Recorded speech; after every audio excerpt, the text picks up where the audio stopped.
This is the NBA on NBC. The 1993 NBA Finals. Tonight, Game 1 between the Chicago Bulls and the Phoenix Suns. Here's the brand new America West Arena, host to the finals in its first year as the Suns' home court. Phoenix had the NBA's best record this year, and the Suns have home court advantage in this series. Still, they're decided underdogs in the finals to the defending champion Bulls. And here comes the home team.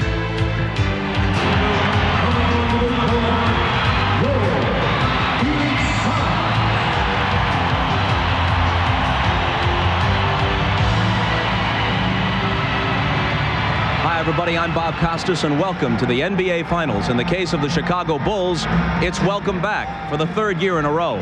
They seek, as you know, to become only the third team to win 3 NBA championships in succession.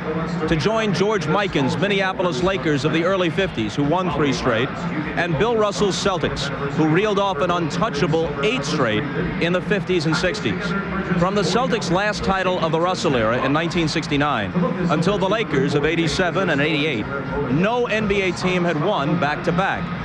But the last 6 years have produced repeats by Los Angeles, Detroit, and now Chicago. And now the Bulls try to separate themselves from an already elite group and move up a notch in history by eclipsing the Suns for number 3. Phoenix, meanwhile, has been in the finals only once before, losing to the Celtics in 1976. So they'll try to become champions for the first time in their 25-year history. The focal points, of course, are Barkley and Jordan. Barkley is the NBA's most quotable player, and he's been as accessible to the press as ever leading up to tonight's Game 1. But the news is that Michael Jordan has broken his 2-week media silence by sitting down with Ahmad Rashad for a lengthy interview that you'll see at halftime. Here's a quick bite of it as he responds to the criticism of his trip to Atlantic City 2 weeks ago. Ahmad, I mean, I think one thing that a lot of people tend to forget, and even the media guys, they don't know what it takes to play the game of basketball. They don't know what it takes to prepare yourself to play the game of basketball. My teammates do. My loyalty is to my teammates. And I must prepare myself so that I can show that loyalty to the team.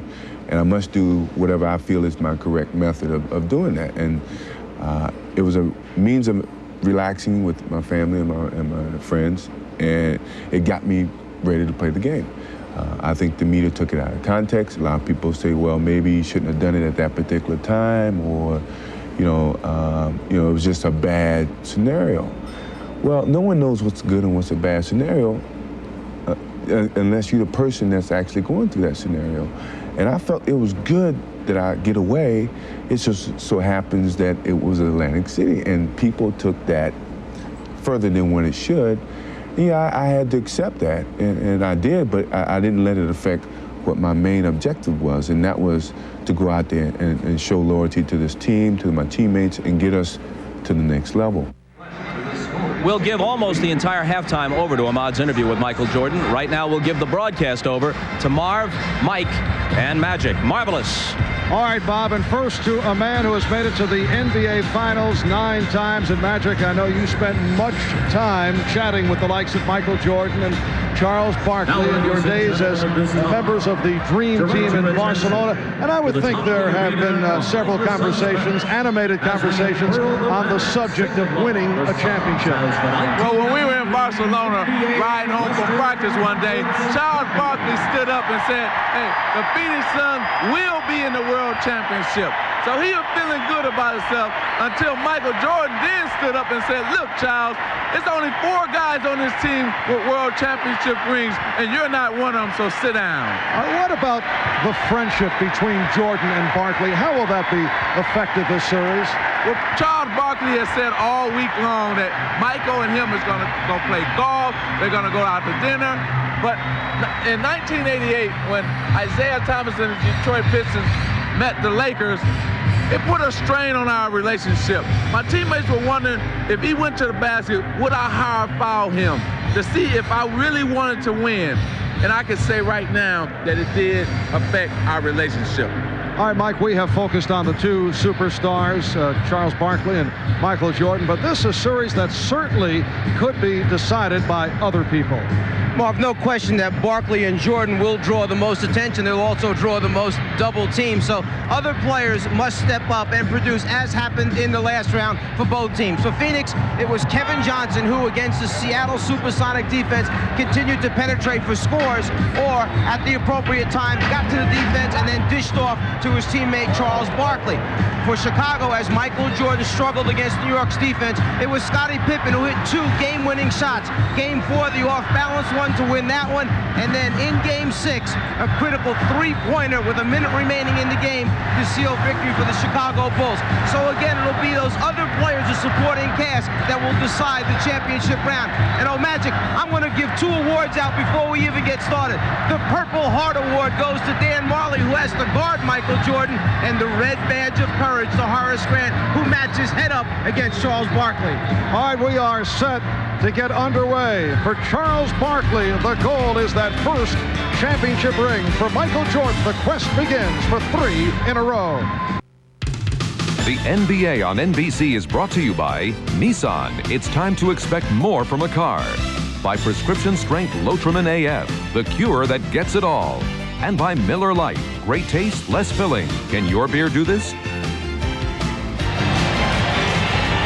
Ladies and gentlemen, welcome to the America West Arena at Game 1 of the 1993 NBA Finals between the Chicago Bulls and your Phoenix Suns.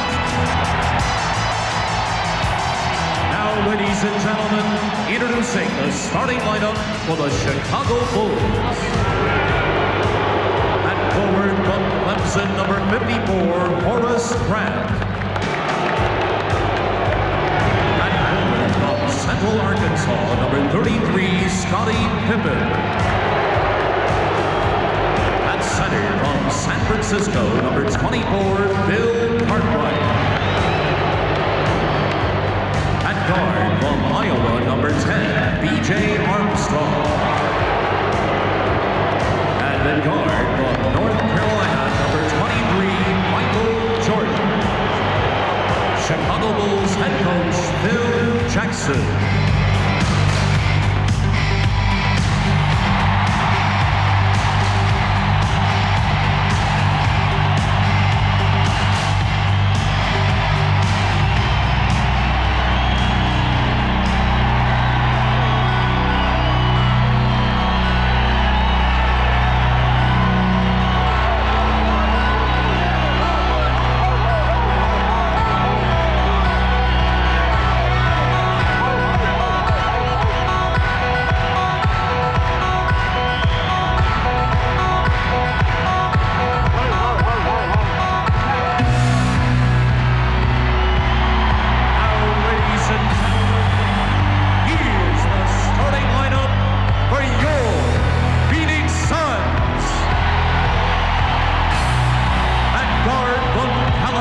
Number 7, KJ Kevin Johnson. At guard from Central Michigan, number 9, Dan Marley. At center from Old Dominion, number 41, Mark West. At forward from Oklahoma State, number 21, Richard Dumas. From Auburn, number 34, Charles Barkley. Phoenix Suns head coach Paul Westphal. Republican Wrestling, the voice of the Suns, Jeff Buck. Chicago Bull-like introduction, though, to the Phoenix Suns. Once again, we have double coverage on the sidelines, joined by Ahmad Rashad and Hannah Storm. Let's start with Ahmad. All right, Marv, I know that before the last game I said that Chicago, the atmosphere in there was that they were very focused.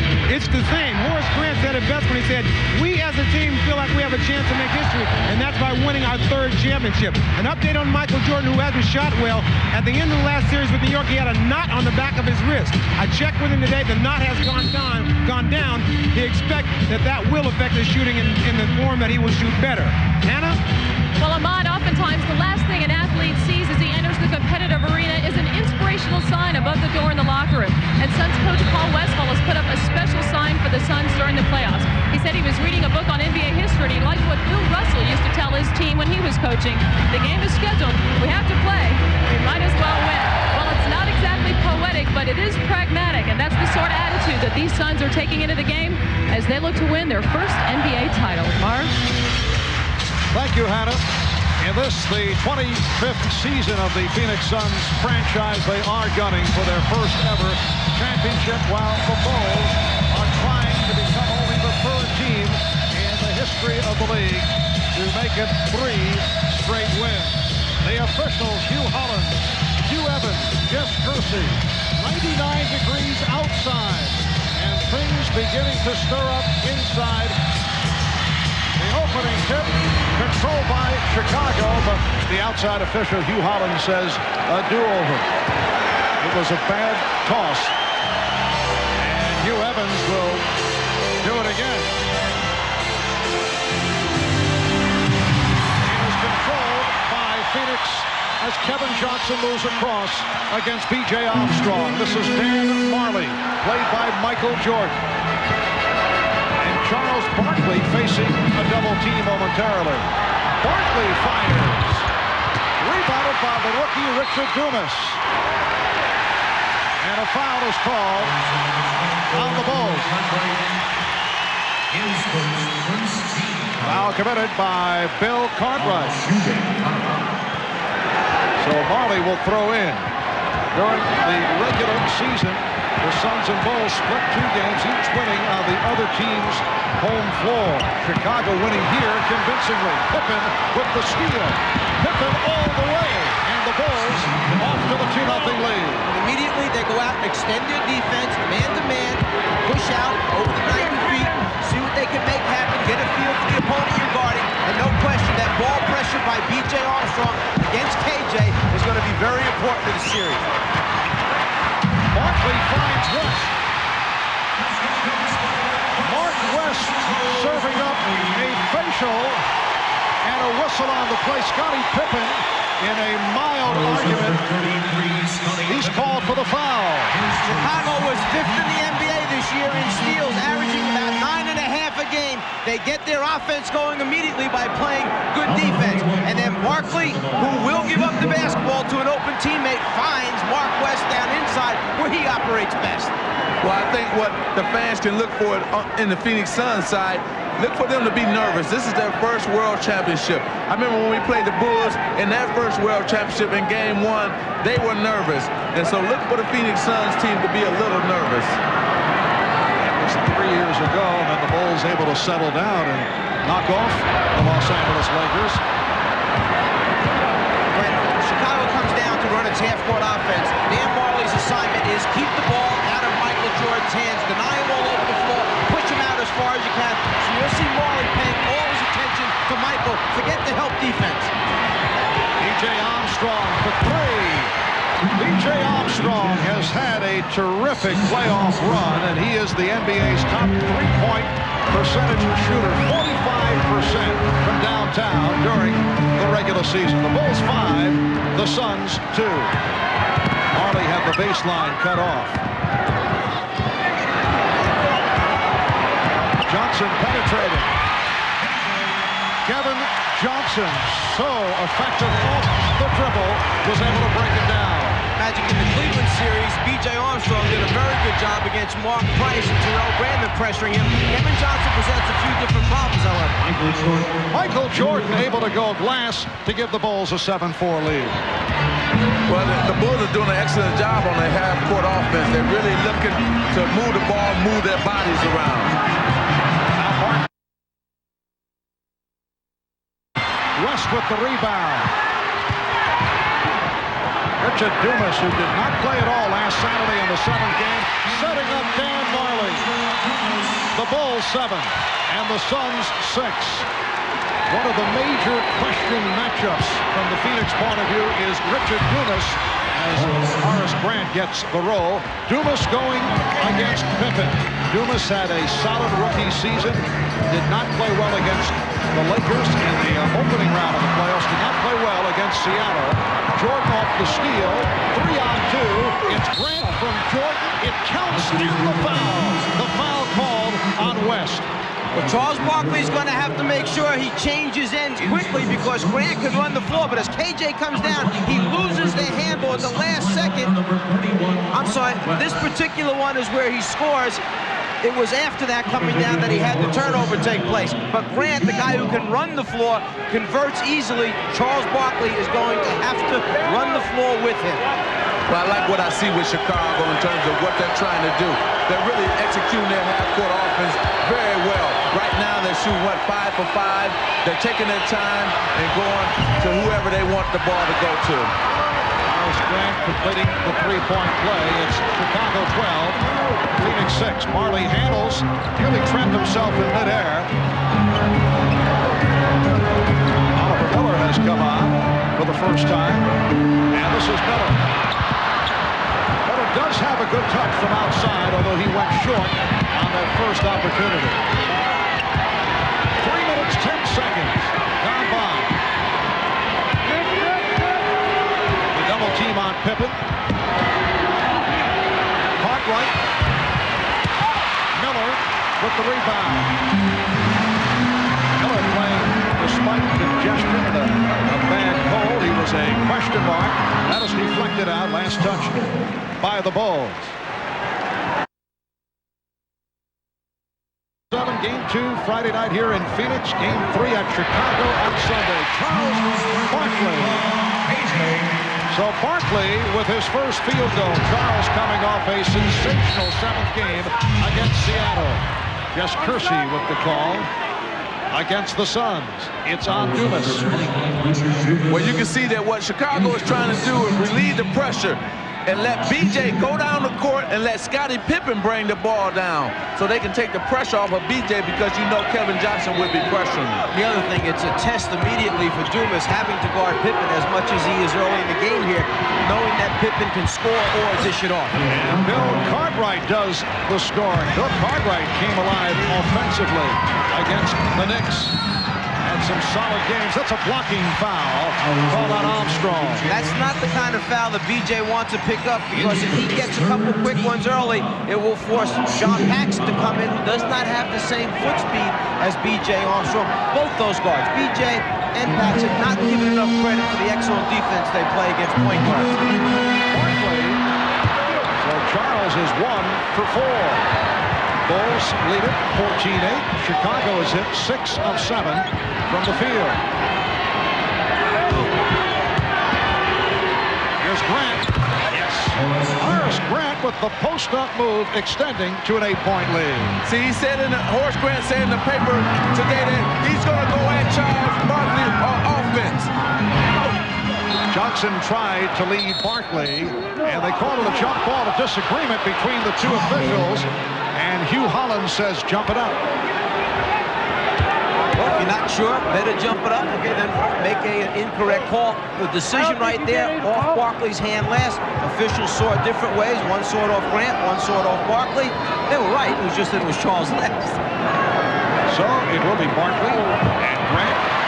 Suns control the tip. Miller sent the pick and roll, but Johnson went the other way.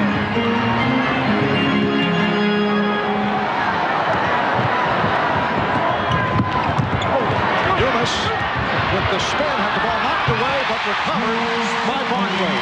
Bulls 16, and the Suns 10. We're just underway. Marv Albert, Mike Fratello, Magic Johnson. Jordan is bottled up, and it will be Phoenix ball.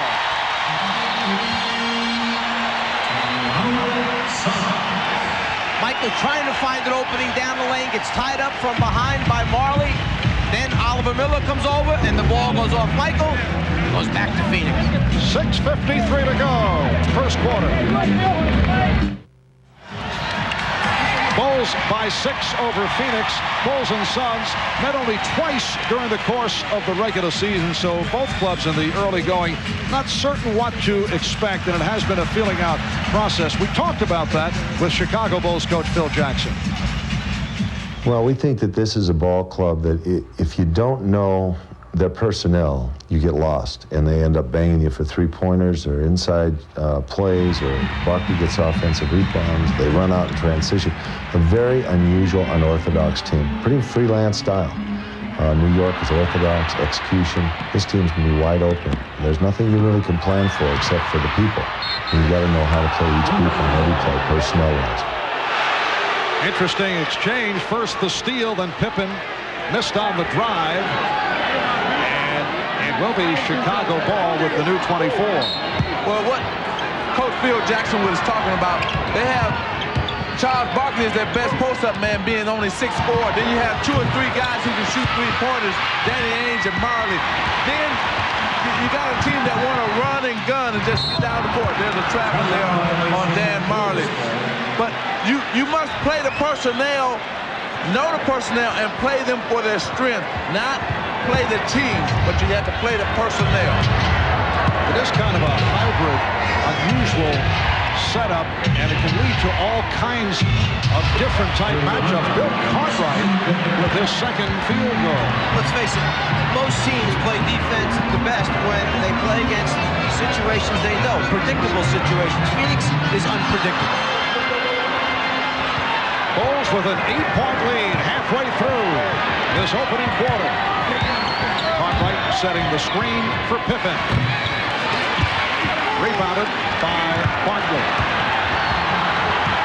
Crowd a little impatient as the Suns are off to the slow start. Barkley goes all the way. Well, there's not a whole lot you can do there, Matt. He just ran over the top of Grant. He was in perfect position, but Charles just moved him out of the way. Well, it's tough when he gets a head of steam going because he's unstoppable at that situation when he got a head of steam going. After the good start, Bulls have missed 5 of the last 6 from the field. Michael Jordan, 1 of 2. Bulls by 6. Kevin Johnson ran into Bill Cartwright, who was switching off. Johnson off the recovery, trying to set it up. Johnson gets back to it. Shot clock down to 6. It's Cartwright guarding Johnson, and he fires for 3. Rebound Barkley.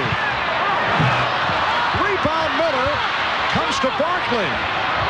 Oh, he is way off.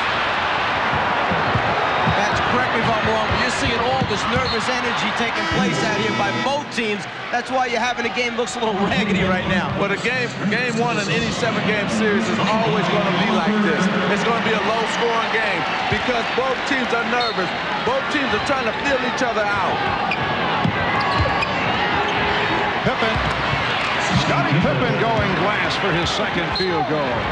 I would think a low-scoring game, if that is the way it does turn out, would certainly be in favor of the Chicago Bulls, who are defensive-oriented as opposed to the run-and-gun style of the Phoenix Suns. And Marv, you can see that already because they have extended their half-court defense way out, that being the Chicago Bulls. During the course of the regular season, Chicago held 43 opponents under 100 points, while Phoenix only did it 16 times. Now both clubs having their difficulties. We come up on 4 minutes remaining in this first quarter. Kevin Johnson with a brilliant move. He went the distance, beating 4 Bulls off the dribble. First rule of defense, you must stop the basketball. Guard's not supposed to go from one end line to the other and score a basket on you. Timeout taken by Chicago. The Bulls now lead by 6. Well, here's one of the best point guards in action, going coast to coast, taking it up with the left hand. Beautiful move. Yes, it has been a splendid MVP season for that man, Charles Barkley. There has been much pressure on Charles. Some rocky times during the course of the playoffs, but he has made it to the NBA Finals. Yesterday after practice, practice. We asked Charles, did he feel more of a responsibility to take the Suns to the final? It's been such a difficult year for me, stress-wise or pressure, whatever you want to call it, because the day they made the trade from Philadelphia, if we did not get to the finals, it would have been considered a total flop in most basketball circles, considering what they gave up to get me and what people expected from us, the city of Phoenix, the Suns as a team, and basketball in general. They expected us to get to the finals. And it's just, I was kind of just relieved more than anything else that I had handled the pressure so well. Well, the man can hold his head up because he has met the challenges. He has done exactly what he said he was going to do to this point, get Phoenix into the finals, have a chance to win a championship. And in fact, of the 17 shot attempts now by Phoenix, Charles Barkley has taken 8 of those. He's only 1 for 5 from the perimeter, 2 for 3 from down inside. And here's Jordan following that Richard Dumas field goal, his first. Cartwright with the steal and the bucket. And that is a most unusual sequence. Well, you don't expect Bill Cartwright to come up with a steal, and Mark West got to watch those outlet passes. Richard Dumas. Dumas with his second field goal, now getting into the flow. The Bulls 24, Suns 18. Pippen off the screen, yes. And the shooting is picked up at both ends. Pippen is now 4 of 6. He has 8 points. The Bulls lead by 8 with 2 minutes 35 seconds remaining in this first quarter. Marley played by Jordan. Phoenix now 9 of 18 from the field. Chicago 12 of 20. Shot clock at 5. Marley off the dribble. Jordan knocked it away, and a reach-in foul has been called on Michael Jordan. This isn't what you would normally anticipate, that once the rebound's secured, a big center's going to hang around. But Chicago tries to jam the rebounders to slow down the fast break, and by Bill having his hands out there, he knocks it free, gets an easy score, and Coach Paul leans back in the chair and says, I can't believe that just happened. Paul Westphal in his first season leading the Suns to their best record in franchise history, best record in the NBA. Won the Pacific 62-20. There's Tom Chambers, one of the heroes of the victory in game number 7. He got the starting nod instead of Richard Dumas and played very well. Bill Cartwright sits down. He's been a big factor here in the first quarter. Scott Williams has replaced Cartwright. And see, here's this unorthodox style of the Phoenix Suns that Phil Jackson was talking about. Who do you match up defensively against Tom Chambers? Chambers goes 6'10", 230 pounds. Armstrong. Pippen gets to it. Setting up Armstrong. Beautiful play by Scottie Pippen. 2 minutes. Just under 2 minutes remaining. First quarter. The Bulls 28. The Suns 20. Chambers has the excellent touch. Kept alive by Marley.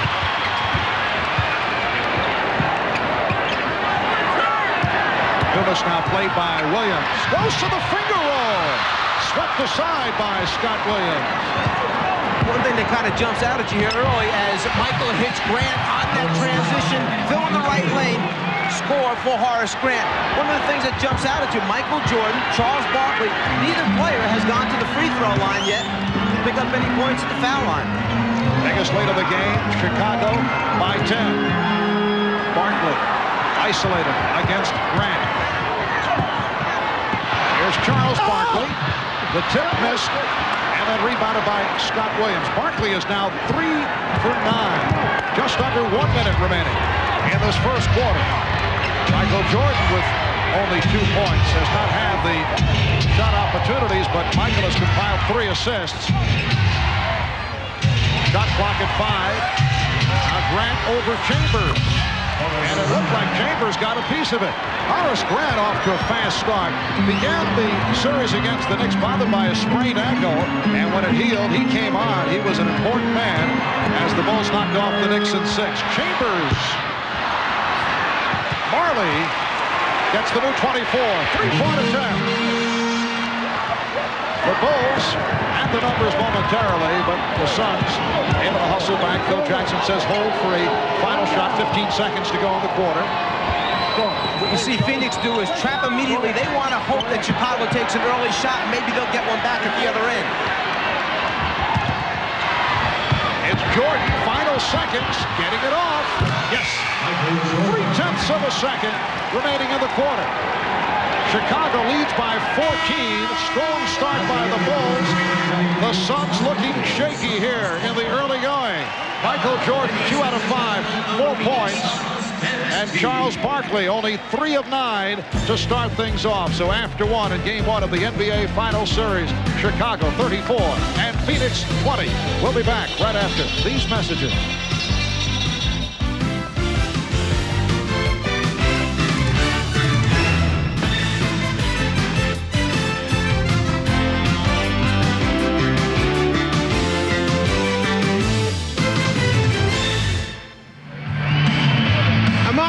Back in Phoenix now, while the Bulls are trying to make history by performing a three-peat, here's a man who has made some history. He was the first coach of the Chicago Bulls back in 1967, and then in 1969, he was the first coach of the Phoenix Suns. He is Johnny Red Kerr. Johnny, a lot has changed since those years when you were coach. Absolutely, a lot has changed. I've only been fired once from Phoenix and twice from the Bulls.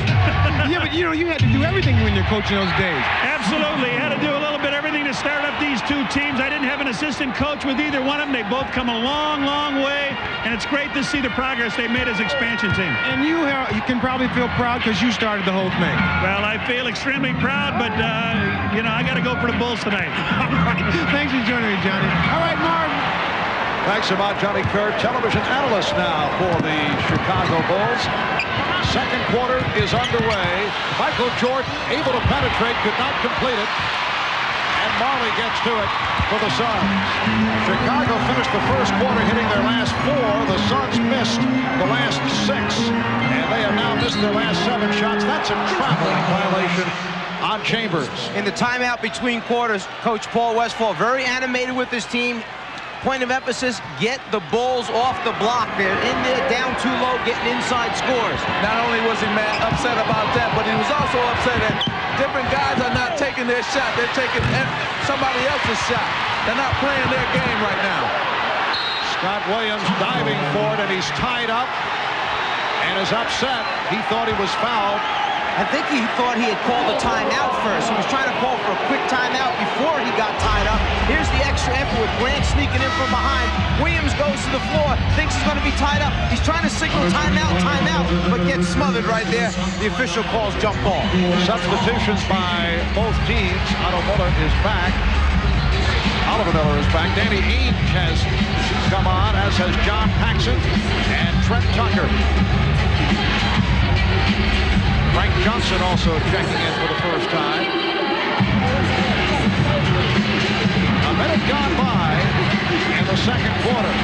Suns and Bulls now battling for position for the tip. It's controlled by Chicago. And Phil Jackson goes with his small group, the 3-guard offense. Michael Jordan pulls up, hits a jumper, and this will be a good unit to use throughout the series against Phoenix because Paul Westphal likes to go to unusual lineups, small lineups at times. 6 points for Jordan and the Bulls with a 16-point lead. Frank Johnson with a nice move. He's played well during the playoffs. Here's some pressure momentarily. And then the Suns drop back. Frank Johnson, 34 years old, played the last 3 years in Italy after spending 7 years with the Washington Bullets. And it's a travel on Scott Williams.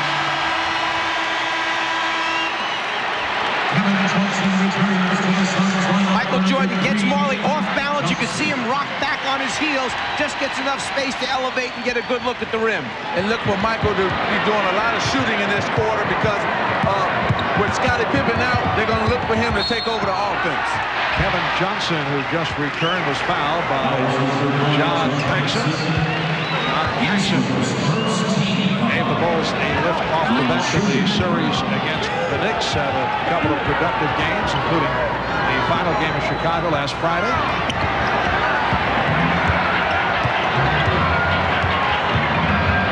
Johnson being guarded by Paxson. Again, Barkley backing Grant. Hook to the left hand, and Grant got some help.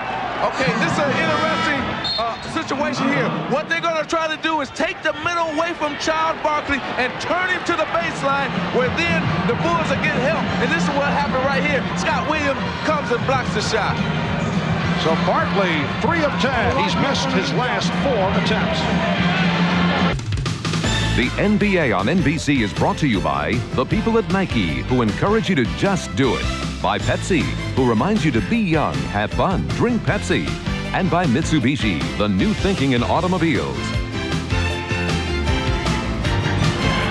Welcome back to America West Arena. Hannah Storm, along with Suns forward Cedric Ceballos, who had foot surgery on Saturday, should be ready for next season. But Cedric, I think they could use you now. You were instrumental in that win March 30th against Chicago and held Scottie Pippen to just 8 of 19 shooting. What kind of job is your team doing on him now? Well, I think they just make Scottie play a little bit more defense. He's not working as hard, and Bulls are getting easy buckets. You take away the easy buckets, make them work a little harder on the defensive end, you know, the score will be a little bit different. You were so instrumental in getting your team to this point. How tough is it to sit here and watch, especially with them down early? It's tough. It's like getting all your good grades and be able to go to the prom and sit and watch everybody else dance. It's tough, but hopefully my career is young and I'll be able to get in one of these again. Thanks, Cedric. Good luck with your rehab. Marv? All right, Hannah, once again, Charles Barkley coming up short. Charles has had his ups and downs during the playoffs. Had a difficult time against the Lakers. Came back with some solid games as Phoenix was able to win that series 3 games to 2.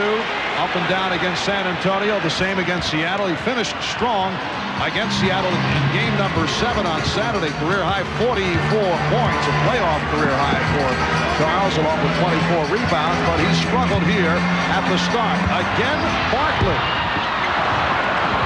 He has missed his last 6 shots. He's 3 for 12. Well, at least he's trying to go down inside, trying to draw some fouls, get to the free throw line. But Grant is a very active player. He waits to the last moment. He will body up with Charles and then gets that arm extended and challenges. Well, he's got him falling away from the basket. He can't turn into the basket to shoot the basketball. Ollie called for that hacking foul. They doubled up on Jordan. Illegal defense called for the first time. For those who may have just joined us, as Bob Costas mentioned right at the start, Michael Jordan has broken the vow of silence. And at halftime, we will hear a conversation that he had with Ahmad Rashad. That's the first interview since he stopped talking. I know if I were breaking a vow of silence, the first person I would want to talk to, I speak for myself here, is Ahmad, without question. I want to ask Magic a question. Magic, the 7-game series against Seattle, could it have taken a little bit of wind out of the sails of the Suns where they're not coming out here strong here in the first half? Oh yeah, because you know what happened in that Seattle series? Seattle made them work really hard for every bucket. They pressured them, they trapped them a lot, so it could affect them in this game right now. 8:45 remaining in the first half. A backdoor pass handled by Scott Williams. And the Bulls executing beautifully. Now lead at 38-22. Well, they're doing an excellent job of just executing their half-court offense, getting the ball to the open man and scoring. Chicago now 18 for 29. That's 62% from the field. Ainge guarded by Tucker. Trent did not go for the head fake. Ainge to the fadeaway. Danny Ainge, the man who faced the Chicago Bulls in the finals last year as a member of the Portland Trail Blazers. Jordan from deep, yes. Michael Jordan has 8 points. The Bulls by 16. Evan Johnson facing the double team. And Marley. Rebound Miller. Will not count. The foul. It's on Miller. Watch the attention that Michael Jordan will draw when he comes out. This defensive player and the one back here will wind up on Michael as he comes up. Here's the key guy under the basket who winds up all by himself for a backdoor layup. Jordan comes out on the pin down. 2 players chase him outside. The pass over the top for the backdoor score. Nice and easy when Michael draws all that attention. on the Bulls' defensive end, Michael Jordan has been doing an excellent job on Dan Marley, not letting him catch that basketball and pressuring him all the way out to the three-point line. Well, you can tell the message got across about challenging the three-point line. Every time Phoenix catches it out there, Chicago runs at him, makes him put it on the floor, chases him inside the line. Strong move by Williams. Crowd wanted a foul. They thought he made contact with Miller. Dumas gets down court. Well, he eluded Paxson, but he could not hit on the drive. Paxson for three. Grant with the rebound, but a loose ball foul is called. It's against the Bulls. You know what the problem is for Phoenix right now? They're not getting any transition baskets. Everything has come on the half-court end, and they're not a great half-court team unless Charles Barkley is getting double-teamed, and the Bulls are not double-teaming Charles Barkley. And the reason is simple. Chicago is not only an excellent half-court defensive team, but they are one of the best in transition defense. Their athletes are able to get back, stop the basketball, and pick up the open people. Horace Grant committed that last foul, sitting down. Stacey King has come on for the first time. That was rebound number 7 for Scott Williams. Just under 7 minutes remaining in this first half. Pippen, yes. And the Bulls open up an 18-point lead. You know, Chicago players have to be saying to themselves right now, this is too easy. They didn't get open shots against New York like this. And I think Paul Westphal has the same thought on his mind. Back in Phoenix, the Bulls trying to become only the 3rd team in NBA history to pull off a three-peat. It's been a very tough season for three-peat attempts. The Duke Blue Devils not able to do it. Pittsburgh Penguins of the National Hockey League also knocked off. Jim Courier looking for 3 in a row in the French Open. And Michael Jordan and his Bulls trying to win 3 in a row. No team has won 3 consecutive titles in 26 years. Only the Minneapolis Lakers and the Boston Celtics have won 3 straight championships. The 2 most recent teams to attempt pulling it off, the 1989 Los Angeles Lakers, the 1991 Detroit Pistons, both fell short, as Dumas and Miller just did. You know, coming into the series, everyone said you have 2 finesse teams in the finals. Well, something that shows up right away, there have only been 4 free throw attempts after a quarter and a half of this basketball game, which means either you don't have people hitting each other out there aren't a lot of drives to the basket, there's a lot of jump shots, or people are scoring too easy, no one's contesting them. What a sensational first half effort by Scott Williams. 4 points and 8 rebounds for Williams. Johnson with the force, but it's punched home by Dumas. That's his 3rd field goal. Bob, that was the first easy basket that Phoenix has gotten in this first half. The end result, Chicago with an 18-point lead. Make it 20. Scottie Pippen, who had the sensational series against the Knicks, with 12 points here tonight on 6 of 8 from the field. The Bulls 46 and the Suns 26. Barkley. And the first easy attempt for Barkley. Exactly. I'm going to tell you why that happened, because you have kind of a mixed group on the floor for Chicago, and defensively they weren't quite sure who was going to rotate where. Phoenix caught him that time with some nice interior passing. Dumas with the steal. Here's Ainge for Johnson. Oh. And put home by Dumas. And the crowd getting back into it. Phoenix now trailing by 16. When they get into it because they got some transition baskets. That was a transition basket, and they hadn't gotten one.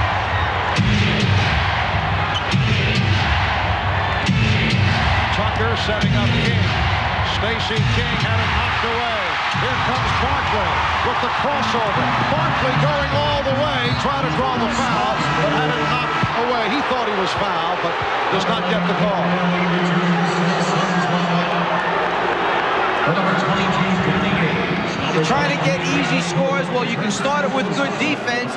As Magic said, they haven't had many easy ones. The miss, Pippen gets a little frustrated because he tries to get the block from behind. Nobody checks off Dumas, who follows up the shot for 2. Barkley trying to dribble through 3 defenders, feels he got fouled. Instead, a deflection was called Phoenix will get the ball back. Dumas. Passed up on that first opportunity. Michael Jordan has returned. The Bulls with the ball and a 16-point lead. King lost it.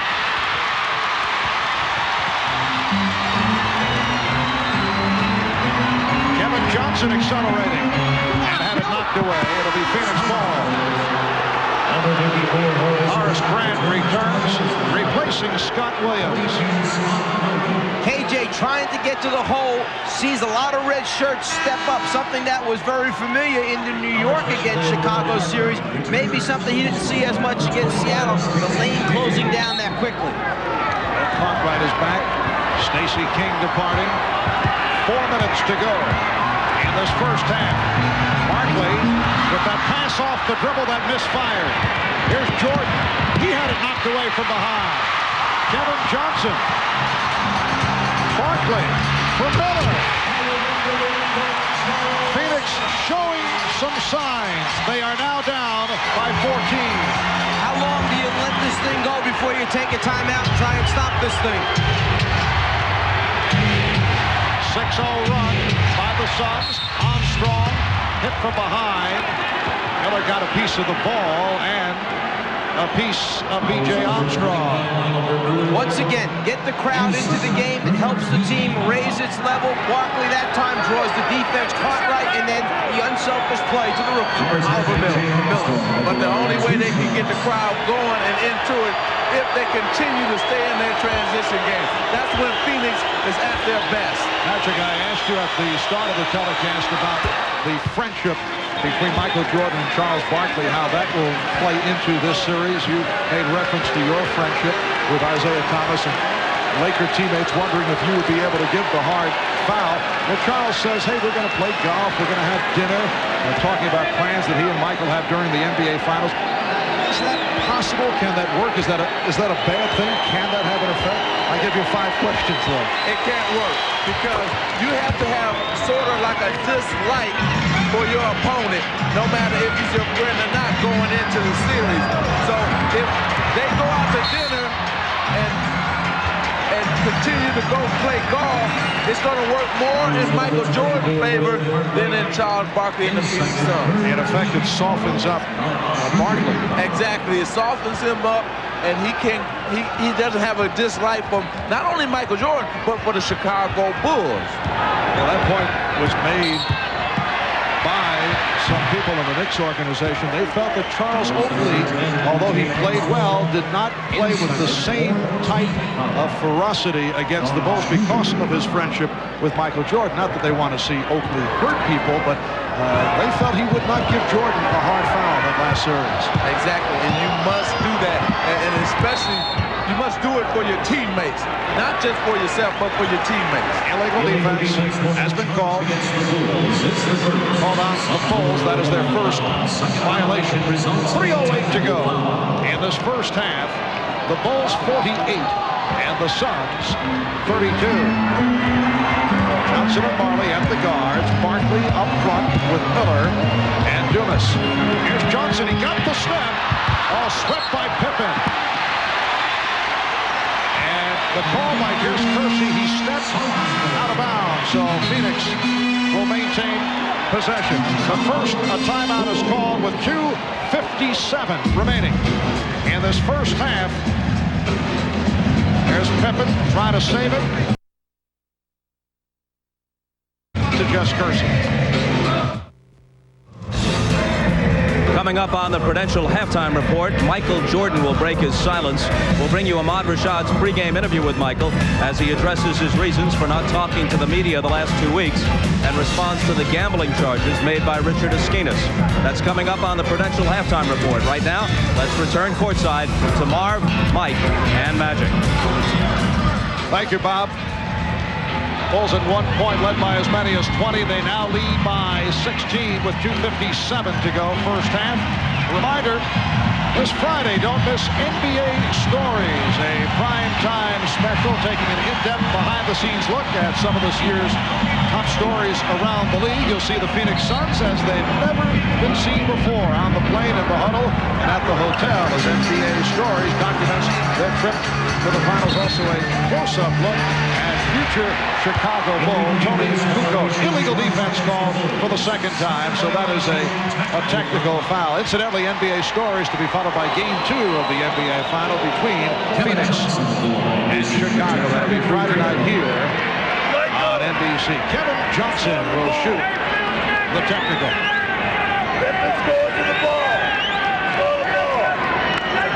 Kevin Johnson making his first appearance at the foul line. This may be the biggest play of the series, setting the screen, letting Kevin Johnson try and get into the lane, and Chicago has to decide who's going to come over, make the rotation without getting called for an illegal defense. Is particularly tough when Barkley is setting the screen. In fact, that was the big play at the end of the game in Chicago that KJ scored off of to win that game against the Chicago Bulls. Same exact play. Oh, Dumas connecting with the floater. Richard Dumas, after the slow start, has come on. He's 5 for 10. He has 10 points. He's the high man for the Suns, who now trail by 13. Off the weave, Pippen. Being played now on a switch by Barkley. Shot clock at 5. Jordan changed his mind. Here's Grant. The tip missed by the combination of Pippen and Cartwright. Barkley with Pippen from behind, going for the steal, finding Miller. So the Suns have cut it down to 48-37. That's when Charles Barkley is at his best. When he can grab the defensive rebound and bring it coast to coast, good things usually happen for the Phoenix Suns. Phoenix with an 11-2 run to cut into that sizable Chicago lead.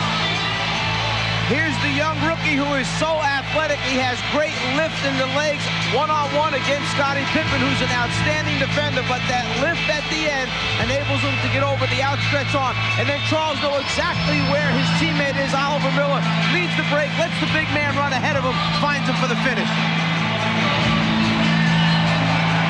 Richard Dumas with 10 points. Charles Barkley has 8. They're the high man for the Suns. Chicago being sparked by Scottie Pippen, who has 12. Horace Grant with 11. Michael Jordan has 8 points. And this crowd very much back into it, but Scottie Pippen able to quiet them down.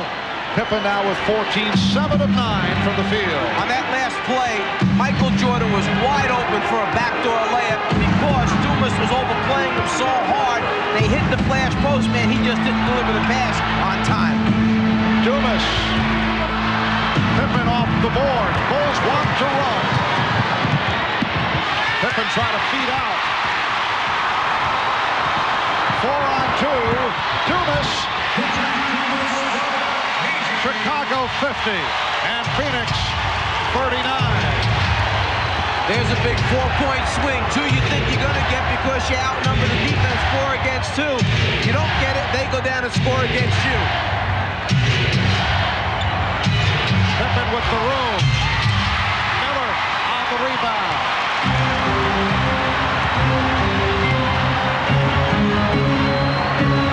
And the Suns will reset it. Shot clock down to 10. Johnson got the step. And it counts. It's a goaltend. Sometimes you'll try and get a block shot any way possible. You get it from behind, you get it from the front, and then you even try and stick your hand through the bottom of the net like Chicago did that time, but it doesn't count that way. But Chicago is not getting the same shots on offense that they were getting earlier in this game. Phoenix have moved within 9. They were down by 20. Here's Jordan extending. Michael Jordan driving the lane. And he's given the Bulls a 52-41 advantage. If you're going to let a player like Marley get up and bump and hold him and elbow him, then you've got to let Michael Jordan make his spin move. There's no way to stop him there. Final seconds of the half. Miller rejected from behind by Cartwright. Pippen gets it off. So that's the end of the first half. The Bulls led by as many as 20. Phoenix now down by 11 at halftime. Marley gets up so close that Michael has no choice but to put it on the floor, take it to the basket, and the fact that they didn't close down in time allows them to get to the front of the rim. So Michael Jordan with 10 points in the first half. Charles Barkley with 8. Scottie Pippen, high man, with 14. Bob Costas and the Prudential halftime report coming up.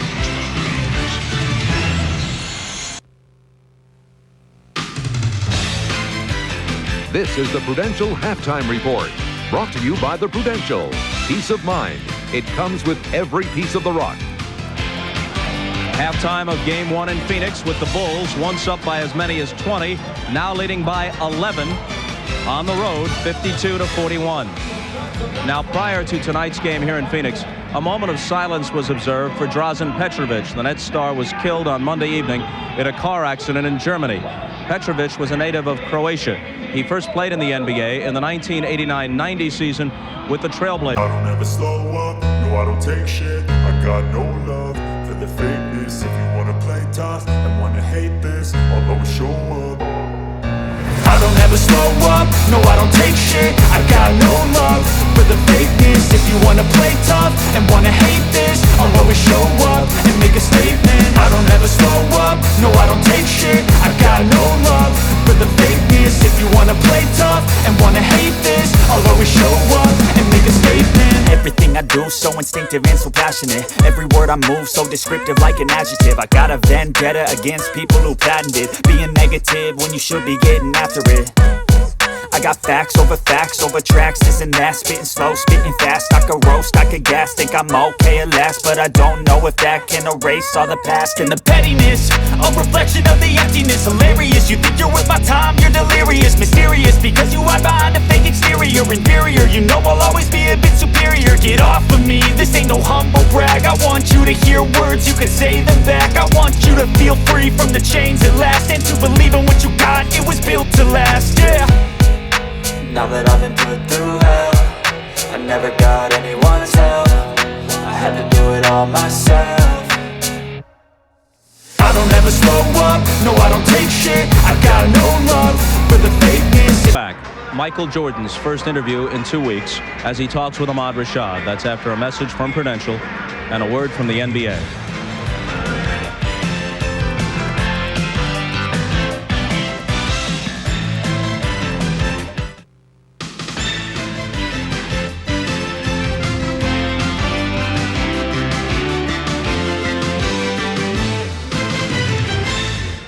Welcome back to Phoenix with the Bulls up by 11 at halftime of Game 1. If you were with us at the top of the game, you know that Michael Jordan has broken his 2-week silence. About an hour and a half before the game began, he was willing to talk specifically to Ahmad Rashad. Ahmad asked him about the reasons for his prolonged silence. I just felt that it was unfair that I was being considered a criminal for doing something that is not illegal. Gambling is legal. And betting is legal. For what I bet, yeah, it's a little bit more than I wanted to lose. I mean, I didn't bet to lose, but I lost it and I paid off all my debts. I didn't want to go to NBC or anyone else and let them know, hey, I lost $500,000. I'm going to pay it this, I'm going to pay it that way. You know, I felt I was taking care of what my responsibilities were, and I lost. My family's not starving. My wife, if I had a problem, would have left me, or certainly would have came to me and said, hey, seek help. My family, my mother and father, who we're close-knit people, and they have monitored me from when I was a kid, when I was born, up until where I am now. And if I ever had a problem, they never had a problem telling me that I had a problem. So they never came to me and said, hey, Michael, you got a gambling problem. Or you know, my wife never said, and she's chief of finances in my household. She knows what comes in and what leaves. And she never said, Michael, hey, you got a problem. You know, I think that's something that the media has taken it far greater than what it is. Soon, whenever I walk away from this game, I think that's the only thing that people are going to say was a bad thing about Michael Jordan. No, I didn't commit a crime, but he gambled. And if that's the least that I could be considered or have on my repertoire or my resume, that, hey, I'm a competitor and I gambled let's say $500,000, and yet I'm still living. I'm not broke. Financially, I still think I'm set. I don't have to work. And I choose to do whatever I choose to do once I leave the game of basketball, then I'm happy. I think the thing that really staggered the public was the fact of the amounts. All of a sudden, it's reported that you lost over $1 million playing on golf bets. $1 million, I guess I would be sick if I lost $1.2 million, and he would be sick if he reduced $1.2 million to except $300,000. So yeah, he must be sick if that's the case. But I think that he exaggerated to a point, and I've come up with my own conclusion of why the exaggeration was to 1.2 or whatever, was that it sells books. It sells books. Plus, for a guy who makes over $1 million, to lose $300,000 is easily acceptable from the public. But to say he lost 1.2, then the public's gonna look at it and say, oh, God, that's a lot of money. You know, that's a 1.2. Maybe he does have a problem. But I think that was one of the reasons that the numbers were thrown up there. But either way, I felt I was betrayed by this individual. He considered himself a friend. I don't consider him a friend because friends don't do that to other friends. And let's say if I did have a problem, if he was such a friend, he would come to me and say, hey, Michael, I think you got a problem. I'm doing this book, blah, blah, blah. Go seek help. No, here come my doctor. Go see this doctor. Go see my doctor. Maybe he can help you. And I never got that call. Do you feel like you have to really close yourself off from people or ask to see a resume before you go out and play golf with people? I don't want to. I don't think I should. I think you learn from the perception of people that you deal with how to judge people. I think how to judge people. I'm never really going to know because I can't get inside of your head or the next person's head.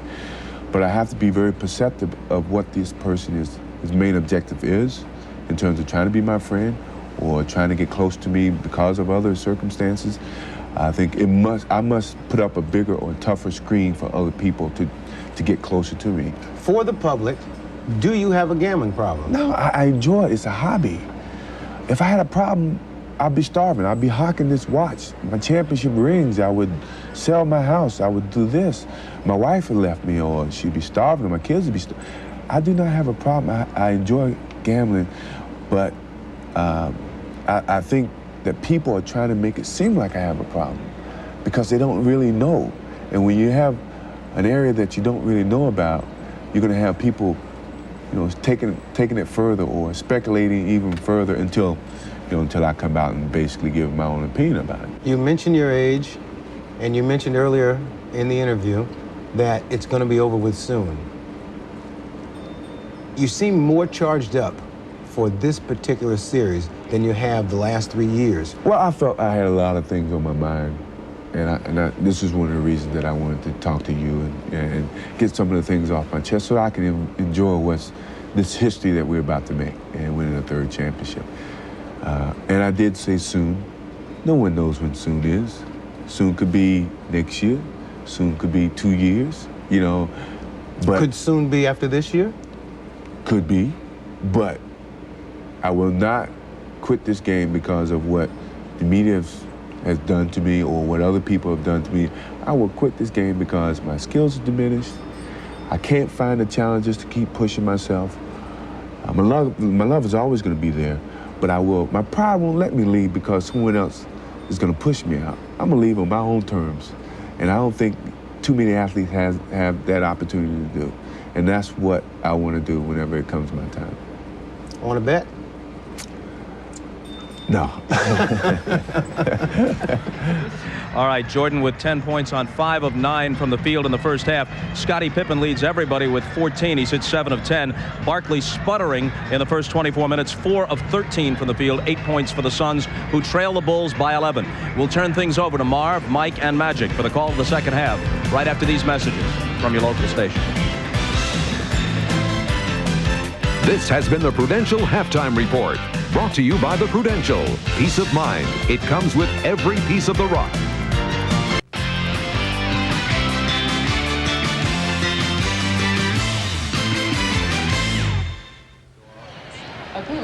It is a beautiful day in the Valley of the Sun. Marv Albert, Mike Fratello, Magic Johnson.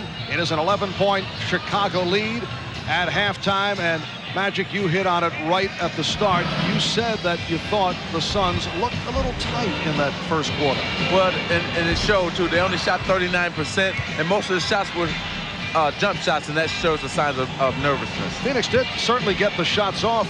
You look at the stat sheet, Mike, 48 field goal attempts. There were 19 for 48. 48 is particularly good against this Bulls team because in 11 playoff games, Bulls opponents have only had an average of 74 shots for an entire game. Here, Phoenix has 48 already in the first half. They're getting them, but they're getting them quickly because only 3 of those 48 have come under 5 seconds left on the 24-second clock, so they're hurried shots. And a look at today's Miller Genuine Draft halftime statistics. Chicago at 60% shooting, 24 out of 40, and Phoenix, as you see, 19 for 48. Pippen had the hot hand, 7 of 10. And off the board, Chicago led by Scott Williams, 22 rebounds. Phoenix with 20. Strong first half for the rookie, Richard Dumas. Now let's go to Hannah Storm, who is alongside Phoenix coach Paul Westphal. Coach, your team is down by 11 points, but you are at home. You're only shooting 40%. How do your guys get in position to win this game? Well, that certainly wasn't our best half of basketball of the year. We're letting them shoot 60%. Our defense isn't aggressive enough. Our offense isn't aggressive enough. And we feel we're pretty fortunate to only be down 11 the way we're playing. We just have to come out and force the action a little bit more than we have been and try to get back in this game. In other words, you guys are reacting to the Bulls instead of playing your game. Well, I just think we're conceding too many easy shots for them, and we're working too hard to get into our offense. Okay, look for a more aggressive Phoenix team in the second half, Marv. All right, Hannah, you look back to the 2 regular season games between these two teams. Phoenix scored 62 and 65 points in the first half of those games. Only 41 here at halftime. Chicago led by as many as 20. The Suns with a 15-6 run to end the half. 41 points, the lowest scoring first half of the playoffs for Phoenix. As you check out the leading scorers, Scottie Pippen at 14, Horace Trent 11, Michael Jordan with 10, Richard Dumas, the only Sun in double figures with 12, Charles Barkley in 24 minutes, 4 of 13, only 8 points. Jordan and Armstrong at the guards, Cartwright, Pippen, and Grant up front as we get started in the third quarter. Shot clock down at 3. And Pippen has to fling it. So the ball goes back to Phoenix.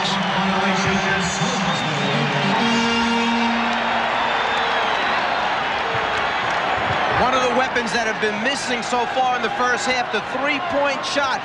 During the playoffs, Phoenix has averaged 12 shots a game from the three-point line and made 4 of them. Tonight, 0 for 3. During the regular season, Phoenix is the 3rd best three-point shooting team in the NBA. They're first in three-pointers attempted, almost 13.5 a game, and first in three-pointers made. So that's a big weapon that's missing. That's why they only have 41 points right now. And here's Barkley again. Bulls lead 52-43. The Suns hit 398 three-point field goals during the regular season. An NBA record foul called on Barkley. That is his first. Rundown here, Dan Marley. During the playoffs, 37 for 98, turning it after the slow start. Danny Ainge, 25 for 68. Ainge did not shoot well at all during the series against Seattle at 36% for that series. Here's a three-point attempt by Armstrong. And back come the Suns. Emmett Johnson being played by Scottie Pippen on a switch. They isolate for Barkley. Grant going for the steal. Foul called. It counts. The basket counts. And the foul charged to Horace Grant. If you want to know it, if you're a Phoenix Suns fan, why the Phoenix Suns are still in this game is because of 10 offensive rebounds. Now, remember, the Chicago Bulls are not double-teaming Charles Barkley, so you can see what happens when you don't double-team him. Horace Grant has been doing an excellent job up until then on that shot there.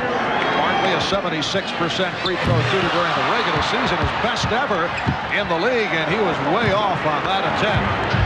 Barkley has 16 shot attempts, Magic, already in this basketball game. That's a lot of shots. Phoenix has moved within 7 off a 19-6 run to get back into it. Cartwright operating against West. Grant had it knocked away. It'll be Chicago ball with only 1 remaining. 1 second left on the 24.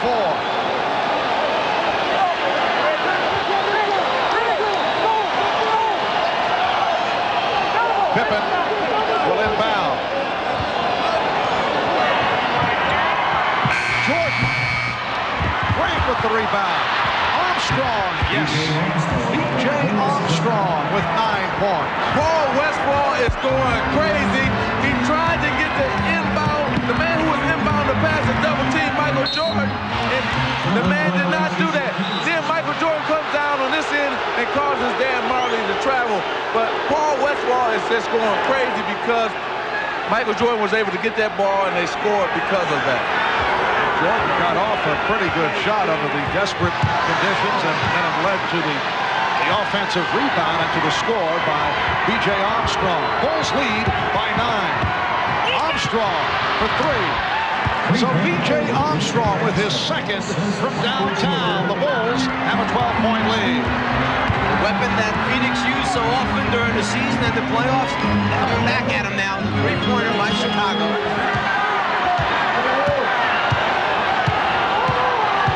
Barkley backing in. Rebounded by Dumas. Marley. Well, Dan Marley had been quiet. That is only his second field goal. The Bulls 57. The Suns 47. Pippen with a nice fake, and then met on the switch by West. Barkley behind the back. Barkley for Marley to the reverse. Beautiful setup. Charles Barkley for Dan Marley. The Bulls now lead by 8, and Phil Jackson called for time. Charles, one of the players that has the ability to rebound, dribble out, start a fast break, and then either finish himself or make the correct decision by finding the open teammate. Remember, Phoenix Suns are at their best when Charles Barkley rebounds the basketball and takes it coast to coast like he just did then.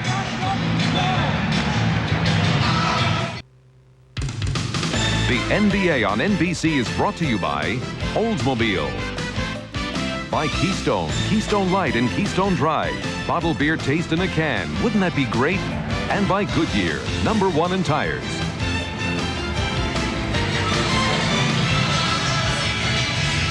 Well, Charles Barkley with a nice setup for Dan Marley just a moment ago. Barkley, though, only 6 for 17, 12 points, but he's helped the Suns get back into it.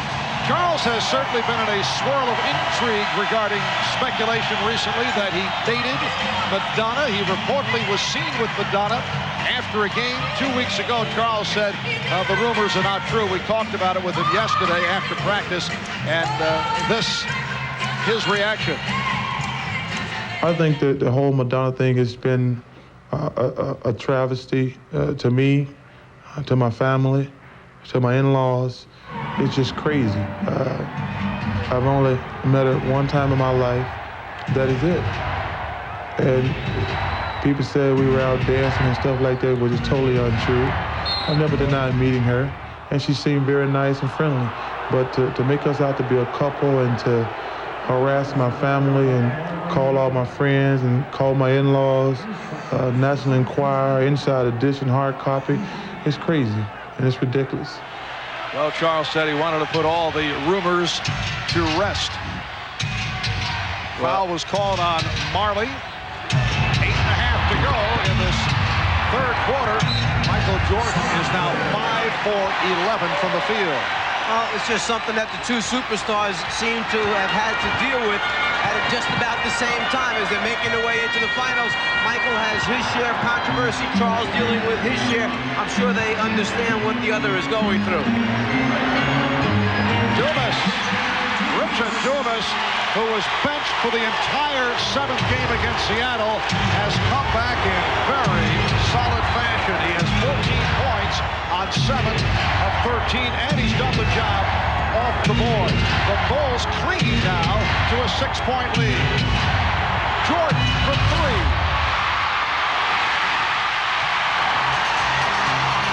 Here's Dumas. Dumas gets back to it. The Bulls 57. The Suns 53. How many times have we seen that tonight where the Bulls play good defense, but then Phoenix always ends up with the offensive rebound, and that's 11 for them offensive rebounds. Scottie Pippen continues to show the touch. 8 of 11 from the field. Much concern coming into tonight's game about the Dumas-Pippen matchup, but Richard Dumas has been able to hang in. He's had a hot hand. Now Barkley goes to work against Grant, facing a double team. And Grant with the rebound.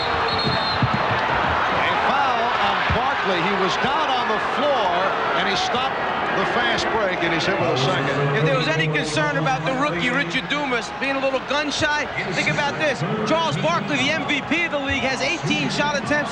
Dumas, after missing the first one, never loses a stroke of confidence. He's already taken 15 shots in this game and made 8. Well, Richard Dumas must take more shots because first, Cesar Tobias is injured. Second, Tom Chambers is not playing well. So Dumas has to take more shots, and that's what he's doing. He's played only 3 minutes in the first half. Basket won't count. Foul before the shot called on Dumas. So one way to slow down a guy who's hot, maybe go right back at him, make him work with the defensive end. Scottie Pippen's the guy who can do it. Dumas called for the reach-in foul before the basket. Richard Dumas, a second-round draft pick last year. He had drug problems, went through a drug treatment program. Played for Oklahoma City in the CBA, averaged 28 points there. Also played for John Lucas's Miami Tropics team in the USBL last summer. Cartwright, Bill Cartwright on target. He's 4 out of 5. He has 8 points. The Bulls lead by 8. And what a terrific rookie year for Dumas, selected to the all-rookie second team. He averaged 15 a game during the regular season.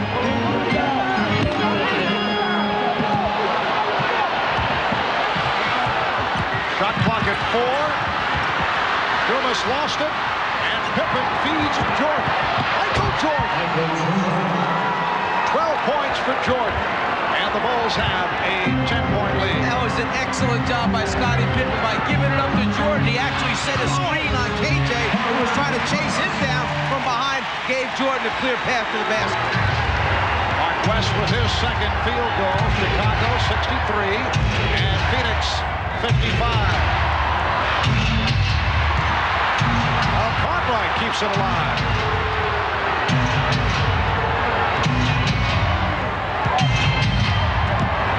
Jordan passed on the outside shot and went to the floater. Beautiful finish by Michael. Oh, it's beautiful because he changed hands on it. He finished with his left hand. It was beautiful. Michael now winds up guarding Kevin Johnson because Marley ran out as Michael drove to the basket. So B.J. Armstrong had to pick up Marley. Michael takes the ball. Oh, what a pass from Dumas. He spotted West. Dumas for West. And it's back to an 8-point Chicago lead. We are just under 5 minutes remaining in the third quarter. Pippen. Yes. Scottie Pippen with 9 out of 13 for 18 points. But see, Mark, the problem is that Richard Dumas is not touching Scottie Pippen. He got to get up and touch him. He's letting him just roll free and letting him just take the ball up and shoot it with no pressure. Barkley under pressure. Went short. He thought he was fouled. And a loose ball foul is now called against the Suns. The crowd doesn't like it. How can you call a foul on a loose ball? Well, let's go back a moment ago to Michael Jordan, who puts the ball on the floor. The ability to convert with either hand. Well, this time he decides he's going to use the left hand. Up on a little different look, winding his way down the lane. The concentration, even with the body contact of West, enables Michael to score. And the foul by West put the Suns over the limit. So Jordan will go to the line. Michael to the line for the first time. Michael Jordan during the regular season excellent games against Phoenix. 16 for 27, 40 points. It was here in Phoenix back in November, in Chicago in March. Jordan 19 for 31 for 44 points. You know, after that first game back in November, Paul Westphal said, "We are not in their league," talking about the Bulls. Kevin Johnson said, "We played soft, just like in the past," but that was back in November. They split the 2 regular season games, each winning on the other team's home floor. Frank Johnson has returned. He's handling the ball against B.J. Armstrong. Illegal defense called, and Jess Kersey with a look at Phil Jackson, who apparently had something to say about it. Right now, number 9, you know, some way Phoenix going to have to get some more guys involved in the offense. Charles Barkley and Dumas cannot carry the offense. Want to see an illegal defense? The ball is over here. This man is guarding this player, but when he fades out of the screen, that defensive man never moves out of the lane. He gets caught guarding nothing but space. You got to either double team the ball. You just can't play the middle of the lane that way. And a timeout taken here at the America West Arena in Phoenix. The Bulls lead by 10. To this point, it has not been a good shooting night for Charles Barkley. 6 for 19, but look at this breakdown. Well, what happened in here is he's 1 for 7 jump shots, 5 for 12 inside. The reason that being is because he's shooting over a taller man, and Horace Grant is 6'10", Charles Barkley is 6'4". He's giving him all kind of problems. You get frustrated when you go inside and you can't get a shot to fall over a taller opponent, so what you tend to do is you try and step away, maybe get a face-up look, see if you can get your game going that way. It hasn't happened so far for Charles. Here's Barkley, who has been quiet again, not able to hit the 3. Barkley inside. Grant pops it down. Good job by Pippen in the box out on Barkley, leading to Grant getting to that. Jordan with a crossover to set it up. And Barkley gets to it.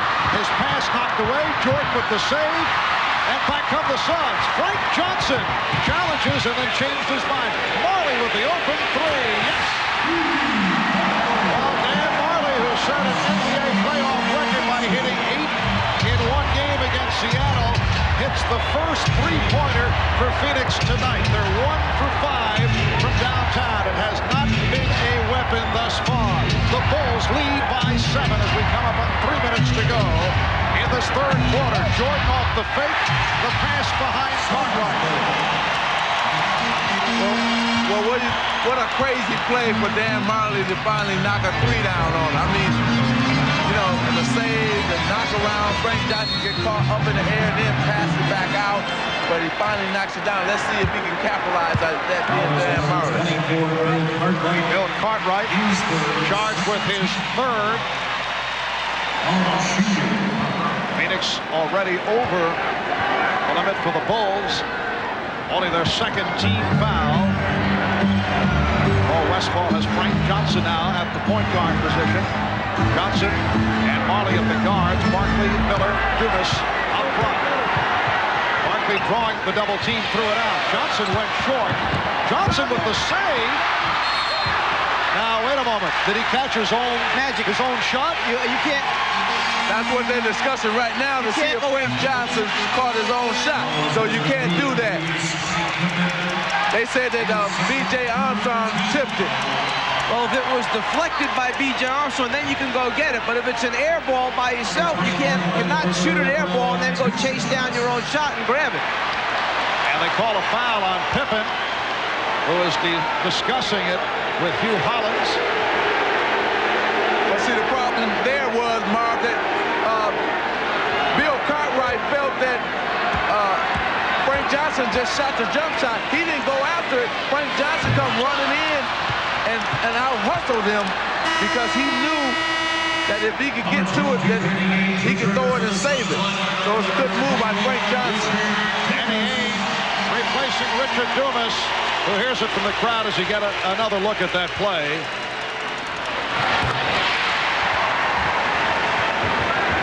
Miller has brought the Suns within 6. Now Ainge guarding Pippen. Marley switches off. Ainge now on Jordan.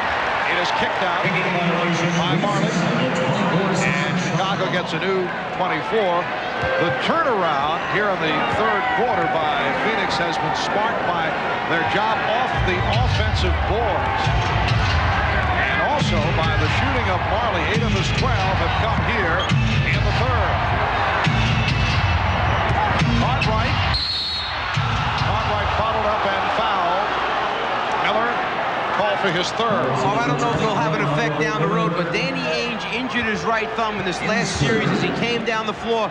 A little bit of a collision right there. He's trying to see how much damage has been done as he grabs the basketball. And you'll see him go back and hold that thumb again. It's been bothering him since the collision took place when Jordan and Pippen played a little two-man game. Bill Cartwright making his first appearance at the line.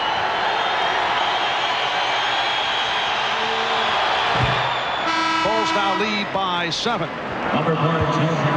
Well, the National Hockey League season is now over. Your LA Kings Magic with a good run of the playoffs, knocked off by the Canadians 4-1. Montreal takes the series 4-1. The Czar had it all figured out. He said that he thought the Canadians would back check and forecheck right throughout.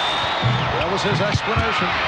Well, I thought that good offensive rebound there by Michael Jordan. I thought that the series before the Canadian series took a lot out of the Kings, and that hurt them. By Pippen off the steal, and Johnson gets it back. Frank Johnson with a gorgeous ball fake. What a play by the veteran Frank Johnson. The Bulls 71 and the Suns 64.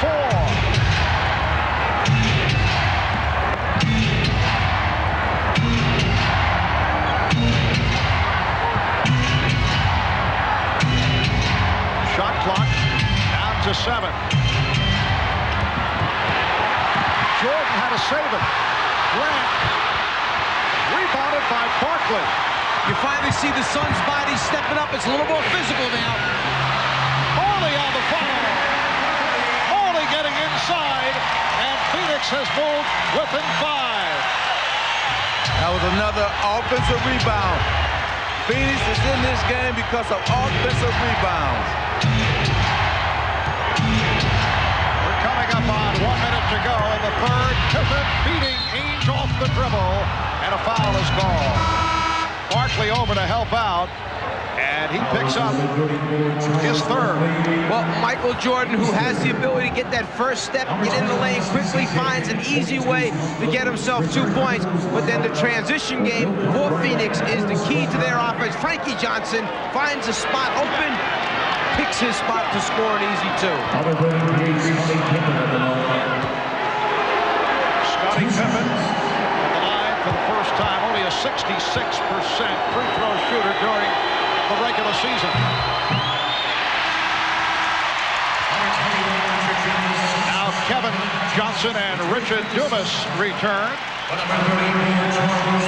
Charles Barkley will get a rest, and Frank Johnson sits down. Nice job by Frank Johnson. When Frank comes in, he picks up the tempo even more so. You know, he's a crowd favorite, and he usually pushes the ball up at every opportunity and make good things happen for the Phoenix Suns. Well, Pippen misses both.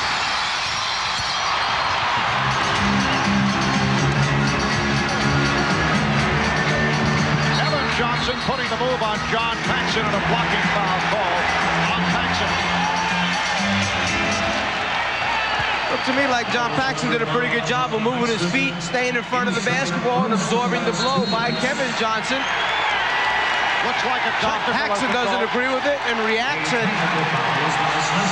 someone over on the Chicago bench did not agree with that call either.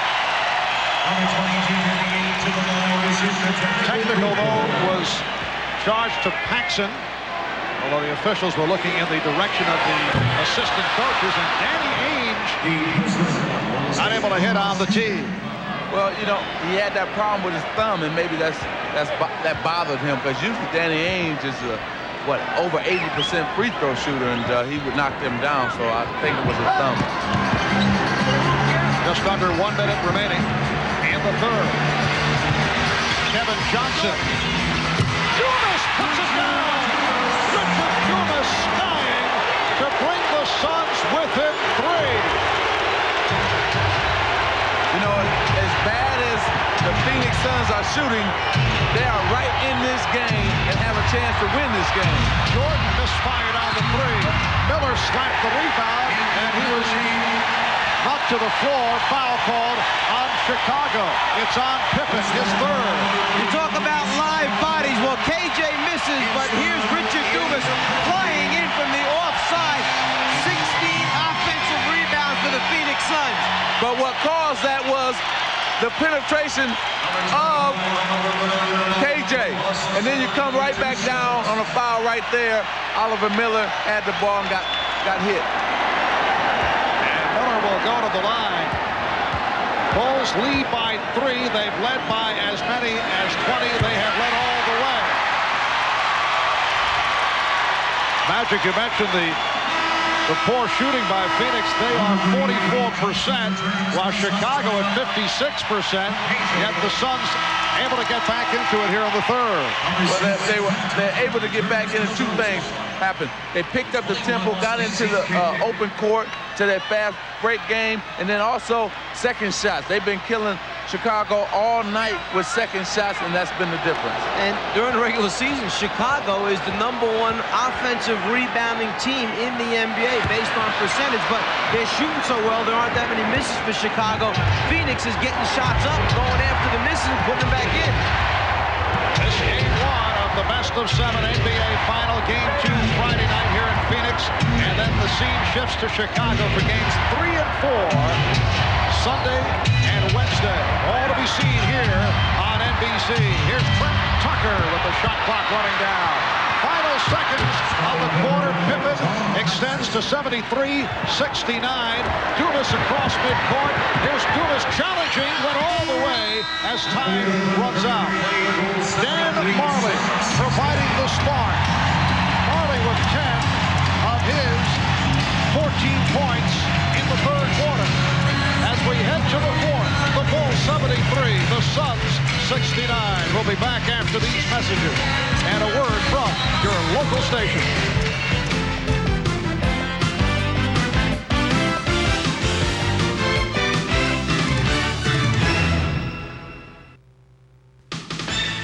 This copyrighted telecast of the National Basketball Association may not be retransmitted, reproduced, or rebroadcast without the express written consent of the NBA. Our capacity crowd better than 19,000 on hand at the America West Arena in the Valley of the Sun, Phoenix, Arizona. We're headed to the 4th, Chicago leading by 4. If you're wondering whether Chicago's come upon some tough times and can't afford good uniforms, here's how that uniform got ripped. Frankie Johnson trying to fight his way through a screen, gets a piece of Scottie Pippen, but shortly thereafter, Johnson walks over and says, I didn't mean anything by that. Pippen says, okay, you're a good man, let's move on. I don't like it, though. I didn't like the fact that Frank Johnson apologized to him. Forget about it, you did it, and hey, we're out here to win. And one thing Pat Riley taught the Lakers when I was playing with them, don't apologize, do it again if you have to do it again, because you're out here to win. What is this we heard about those finesse Laker clubs, Magic? What is this? No. You don't win championships being finesse. That's the Chicago Bulls. That's why they're the back-to-back champions. Phoenix has 71 shots already in this basketball game. The Bulls have allowed just 74 a game in the playoffs by their opponents. So working those offensive boards, getting shots up in a hurry has paid off for Phoenix. Loose ball foul was called. The Bulls thought it was against Phoenix. For a moment, it appeared that Hugh Evans was calling it against Michael Jordan. That's when they got the Bulls wild on the bench. But it's Charles Barkley called for his 4th. Well, that was a good call because Charles had came up under Michael Jordan. Here, Michael got the inside position and jumps up, and Charles gives him a little nudge, a little elbow, and pushes him. It's a good call by the referee. In the 3rd quarter, Phoenix red hot, 12 for 23 from the field. Jordan with the step and pitched it out. Bulls swing it. They did not have the good shot. Now Jordan finds the good shot. What patience by the Bulls team. Jordan penetrates, kicks it to BJ, who has a shot. He doesn't take it. He pitches to Paxson, who has a shot. He doesn't take it. Who winds up taking the shot? The guy that started the whole thing, Michael is 19. Crowd quiet. Says that they turned off the crowd record with the Suns setting up. Scott Williams, who started this fourth quarter, able to field that long pass. Williams played well in the first half. Jordan able to penetrate, and the Bulls with a 77-69 lead. See what happens when you take Dan Marley and not put him on Michael Jordan. Richard Dumas comes running out there. You know you can't come running full speed at Michael Jordan. Ball fake, get inside, layup. Frank Johnson. The Bulls by 6. They have led all the way. They led by as many as 20. In the first half, the Suns closed with a 15-6 run to end the second quarter. The ball goes back to Phoenix. So Michael Jordan, who had 10 points in the first half, sees the seam, the opening, gets past Dumas after the fake. Easy score for him. Johnson and Ainge at the guards. Dumas, Barkley, Marley up front. Again, the double team, and Barkley had to throw it out. Again, the double team. Armstrong over. Johnson with the shot. Frank Johnson just to beat the 24, and the Bulls lead by 4 points. Frank Johnson was so complimentary to George Westfall yesterday. The fact that he instills confidence, allows the players to keep taking shots, shooting the ball, even if they're struggling on certain nights. Marley and Barkley converge to get a piece of it. Look out, the foul called on Scott Williams. And it appears that he is shaken up. That's the first foul on Scott Williams. The Bulls trainer Chip Schaefer out to take a look. Looks like he may have banged that hip in the collision. One of those hip pointer type injuries when he collided with Charles Barkley. Well, here it comes right here. He's going to try to challenge Charles Barkley, and then he's going to fall. Oh, yeah, hip first. It might be. Hopefully, it's not a hip pointer. 9:40 remaining in this fourth quarter. We'll be right back. Miller Genuine Draft presents Genuine Moments. This Miller moment takes us back to the 1987 finals, the year Magic Johnson of the Lakers beat their arch rivals from Boston in 6, leading to this memorable prediction from Coach Pat Riley. And I'm guaranteeing everybody here, next year we're going to win it again. Well, the Lakers stood by his word, repeating as champs the following season. In recognition of this moment, Miller Genuine Draft will donate $1,000 to the Thurgood Marshall Scholarship Fund. Magic, what was your reaction when Pat promised the repeat championship? We thought he was crazy. We were upset with him for saying that because we wanted to enjoy the one we had just won. Putting a little pressure on. 2.5 gone by, fourth quarter. Phoenix with the ball. They're down by 4. Barkley rebounded by Grant. Barkley knocked it away, and a foul's called. Richard Dumas called for his third. Let's go over to Hannah Storm. Hannah? Well, the Phoenix Suns have quite a cheering section over here. These are all the sons of the Suns. As you can see, they have their rally caps working. In fact, Skylar Chambers right here. If you'll take that off, Skylar, we can see that you even have your head shaped like his favorite player, Charles Barkley. All right, Hannah. Michael Jordan not able to hit on that jump shot. And one official said last touch by Phoenix. One said last touch by Chicago. And they are now having a conference. They changed the call. It was deflected out by the Bulls. Well, that's why you have 3 officials on the floor. Make sure you get it straight. Little conference is okay. Shot goes up. Now, where did the ball wind up touching? Who did it go off and last? That's the decision. Well, not only do you have 3 officials, but 3 of the best officials here. Jordan with the steal. And Jordan goes all the way. You also may have noticed Scott Williams, who went down prior to the timeout, is okay, landing on the hip, but he is still on the floor and guarding Miller. 8.5 remaining, fourth quarter. 6-point Chicago lead. Dumas going blank. 20 points for Richard Dumas. You can see here that Chicago has gone to that 3-guard offense right now, with Michael Jordan really playing small forward. Jordan off the dribble.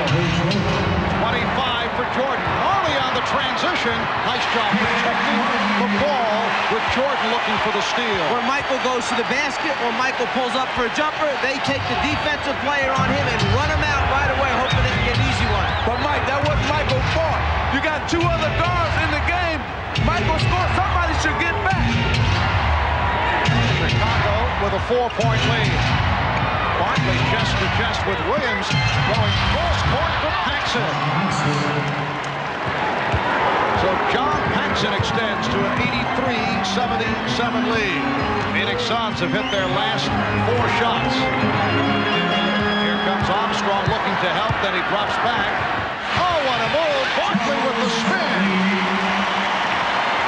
It has been an off night for Charles, only 7 for 22.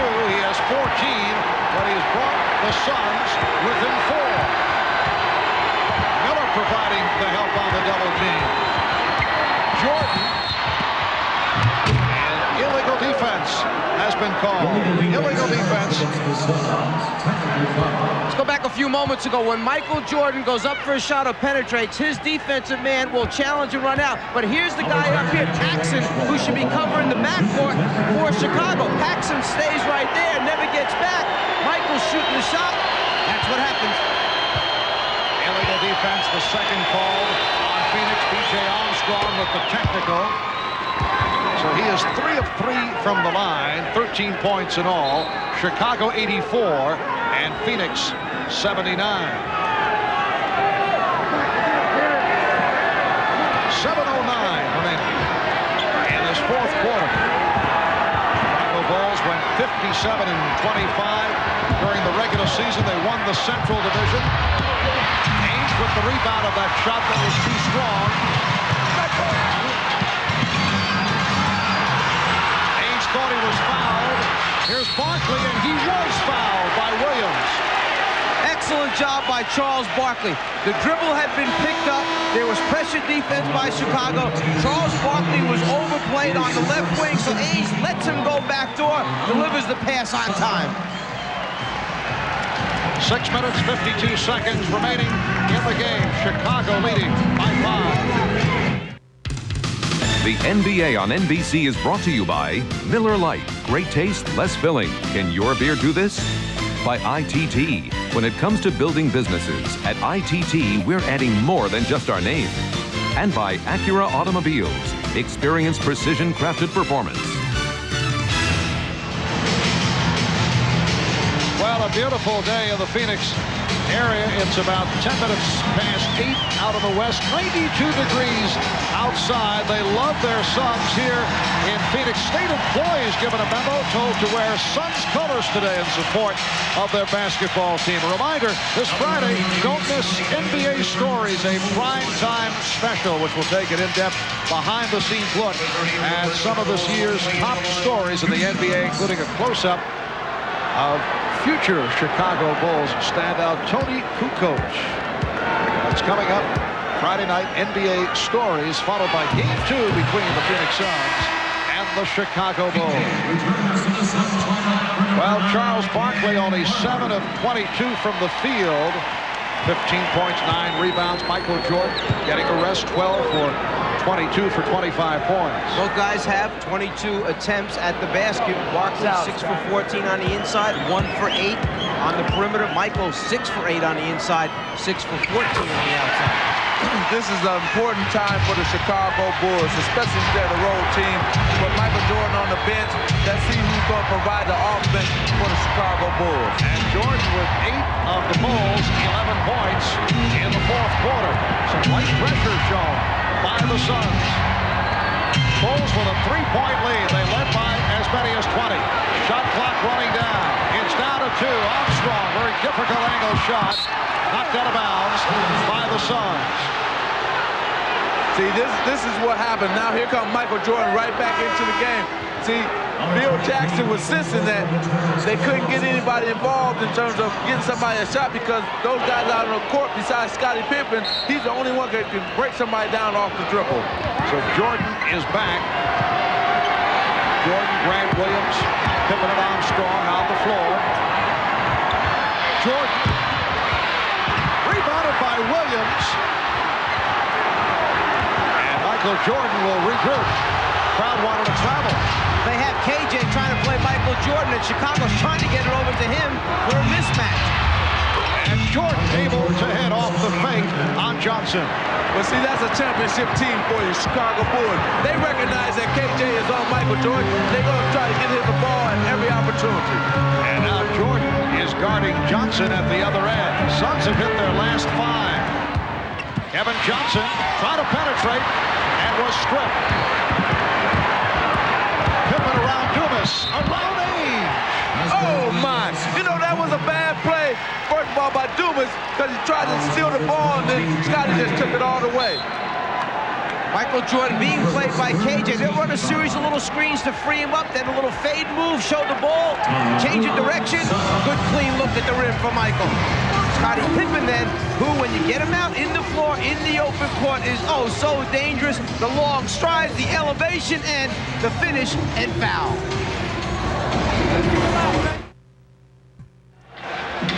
Well, Michael Jordan with 10 points in the fourth quarter has passed Elgin Baylor on the all-time playoff scoring list and is only 9 points away from the number 5 man, Magic Johnson. I know a very sad moment for you.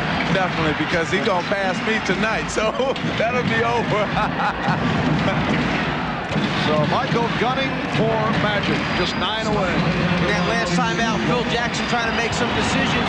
Who is the next guy that's going to step up and supply a little bit of scoring for Chicago? It just can't be left up to Michael. And he mentioned we've been in this situation a number of times during the season. Now maybe they'll run a few things to try and get Scottie Pippen more involved. Scottie Pippen 0 for 3 from the foul line. Johnson was fouled. He was hacked by Armstrong. The Bulls 88, the Suns 81 with 5:23 remaining in the game, and Kevin Johnson will go to the line. That's 3 on B.J. Armstrong.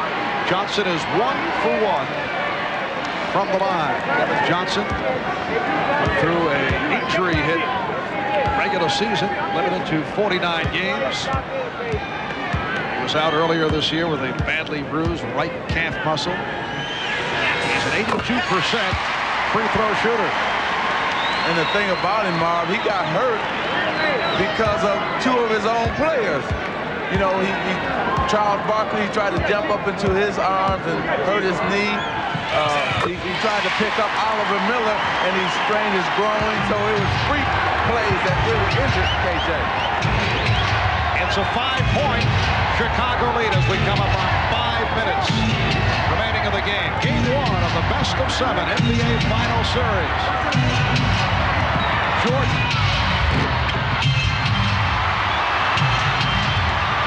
And Pippen able to get to it. Armstrong for 3. Rebounded by Scott Williams. 12 rebounds for Williams. Another Chicago opportunity, and they cannot take advantage. Phoenix with the ball trailing by 5 points. They isolate Johnson with Armstrong. Armstrong closing the baseline. Now Barkley with 6 on the 24. Barkley, yes. Charles very close to a travel when he started that move. Yeah, he got a little mixed up on his foot fake that time. Almost stumbled into a travel, but he got away with it. Made a very, very big shot for Phoenix. They're on their feet here in Phoenix. The Suns have moved within 3. Shot clock down to 3. Down to 2. Pippen for 3. And it's rebounded by Dumas.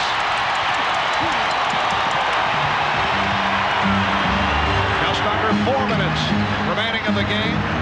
The Suns have come from 20 back. Barkley with the fake.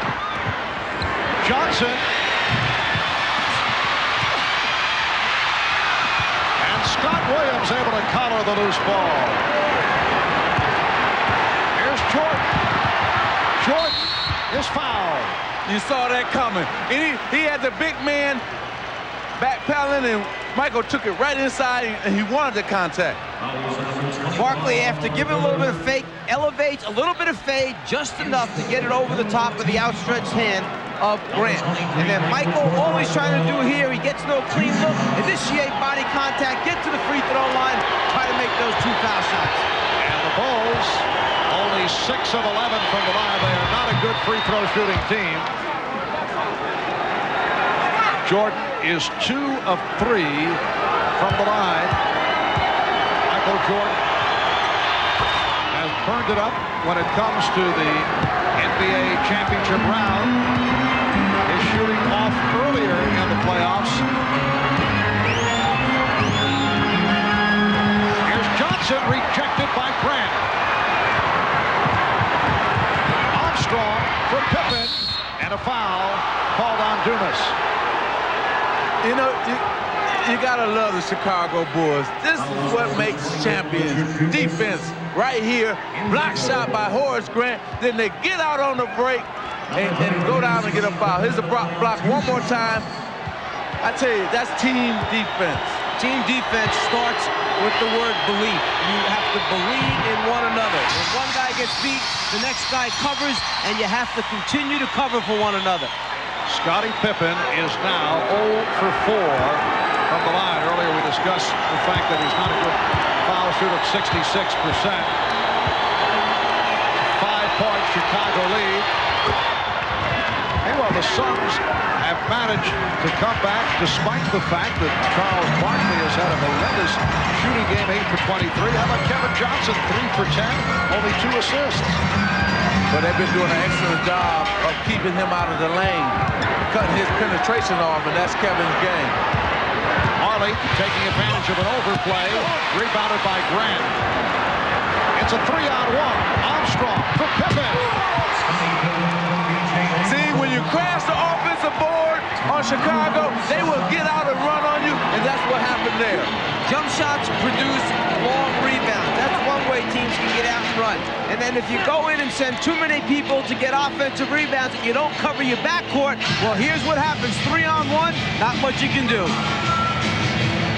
So the Bulls with 5 straight points. They now lead by 8. 2:46 left in the game. And a storm back in America West Arena with a very excited Johnny Mickens. This is Charles's grandmother and first coach in for the game from Leeds, Alabama. What do you think of Charles's play down the stretch? What does he need to do to bring the team back, Johnny? Just got to keep his boards and stay into the game and play some defense.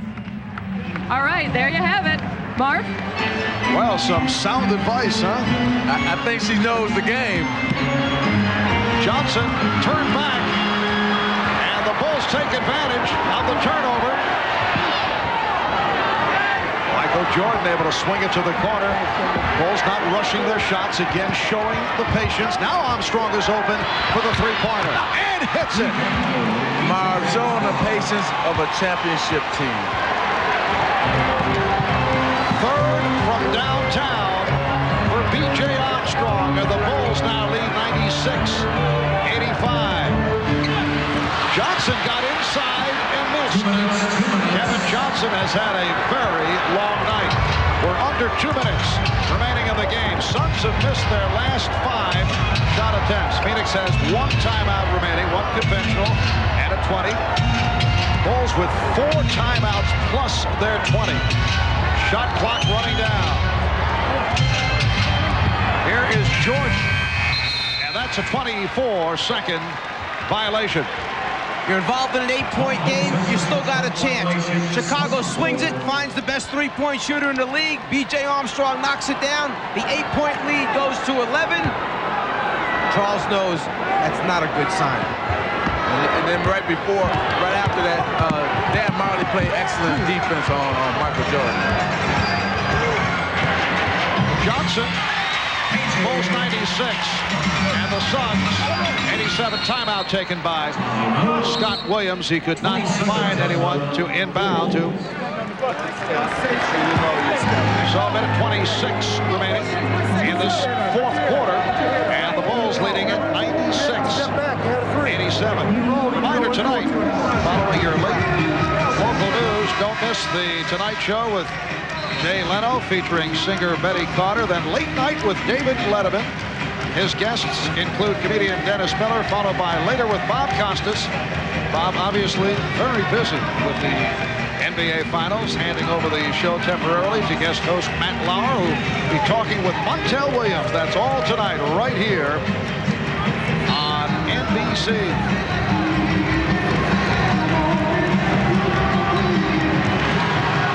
96-87, Chicago on top. Jordan had it knocked away by Dumas, and the Bulls have 16 on the 24. Well, you can look for Chicago now to just use the clock. Go wind the clock down right to the end and then take the shot then. The Chicago Bulls seeking to take away the home court advantage of the Phoenix Suns with the victory here in Game 1. Game 2 Friday night here in Phoenix, then they move to Chicago for games 3 and 4. Barkley for 3. Charles Barkley hammers from three-point range to bring Phoenix within 6. Just under 1 minute to go in the game. There's still plenty of time left in this basketball game. They need a few breaks, but that's not one of them right there. Well, the whole team of the Phoenix Suns just watch Michael just go in for the easy layup. You got to converge on him. Maybe they thought he was going to pull it out, pass it around for a while, Magic. Use some time up. Barkley, Pippen with the rebound, and he's fouled by Ainge. Michael Jordan has 31, 14 of the 31 in the fourth quarter, so a fast finish by Michael Jordan. In transition, Charles knew he had to get a shot up quickly, gets a clean look, get set, follow through, and then nothing but net on the three-pointer. But then Chicago brings it right down, and perhaps Phoenix thought he was going to pull it out. No way. He saw the opening. He takes advantage. Charles Barkley, 9 for 25. Scottie Pippen is now 1 for 6 from the line. And Barkley and Johnson depart. Not a good one for the two stars of this Phoenix Suns ball club. Barkley finished with 21 points on the 9 for 25 shooting. Johnson only 4 of 13. Well, Mark, they have to know in their minds that they can shoot better. So they can feel good about this game in terms of, because they didn't shoot well in terms of the Phoenix Suns, they were still in it. Danny Ainge goes all the way. So they have something to build on at least. You think they really could feel good about this, though? Well, I do, because it's only a 7-point game right now. I feel that Chicago should have almost blew them out the way they shot the ball from the outside. So in their minds, in terms of the Phoenix Suns, they can feel good that they dominated the offensive boards and say, look, we know we're going to shoot better, so let's just come back, play a better game on Friday, shoot better, and we can win the game. It is 99-92, Chicago on top. I would think this is the last place Scottie Pippen wants to be at this point. He has just had a horror show at the foul line. He's had another solid game, 26 points, but 2 of 8 from the line. Well, you know tomorrow that's where he will be, at the free throw line, working on the free throws and try to improve there. The Bulls lead 100-92. Regular season, a 66% free throw shooter. Brought it up to 68 actually for the playoff games thus far, but struggling today from the line. Scottie Pippen. And Ainge fouled by Jordan.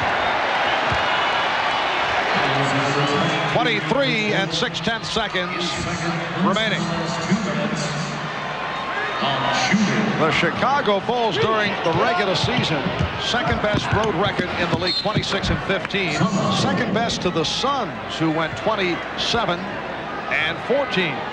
And Mark, the Phoenix Suns are going to have to find a way to free up Dan Marley and Danny Ainge for shots in game 2. Dumas blew the stop. Dumas has been one of the bright spots throughout for the Suns. So the Chicago Bulls take game 1. They led by as many as 20. Phoenix did come back, but Chicago led all the way, and they win it 100-92. Michael Jordan with 31 points. Scottie Pippen with 27. DJ Armstrong, 16. Charles Barkley with 21, but a poor shooting game Charles 9 for 25. The Bulls finish up shooting 53%. Let's go to Ahmad with Michael All right, Jordan. thanks, Marv. Michael, you guys showed a lot of patience in the second half after being up by 20. Then you showed a lot of patience in just staying ahead. Well, we hung in there. We knew we gave away the momentum when we was up 18, 20 points. And they got the momentum going in the half, and we came back and established ourselves a little bit in the second half, and we were able to fight off their surges. I reported before the game when I was in the locker room that you guys really seemed confident coming into this series. Well, you got to realize that we're an experienced team. We've been here before. We know what it's going to take to win. We got to go out there and put it on the basketball court. I think one thing that happened with Phoenix, this is their first time to the finals, so they're maybe a little bit too hyped. But they're going to go back and look at the films and make adjustments for tomorrow. Had to be happy about your defense. Held the highest scoring team in the league below 100 points. Well, we knew we wanted to control the tempo. This team is a run-and-gun type of team. And when they get in a fast-breaking game, they're very dangerous. But our defense, we just wanted to control the tempo. Now, tell me one thing. Are you going to talk to the written press at the end of this game? Yeah, I'm going to talk. I feel that that time is over with. I made a statement from my standpoint. I got some of my teammates some exposure, so I feel good. I will talk. All right, man. Good luck to you, man. All right, back to you, Marv. He got his teammates exposure, so the vow of silence has ended. Michael Jordan coming up with an excellent game, 31 points. The Bulls holding the Suns to 92. The Suns average 113 points to lead the league during the regular season. Chicago taking game one. We'll be right back.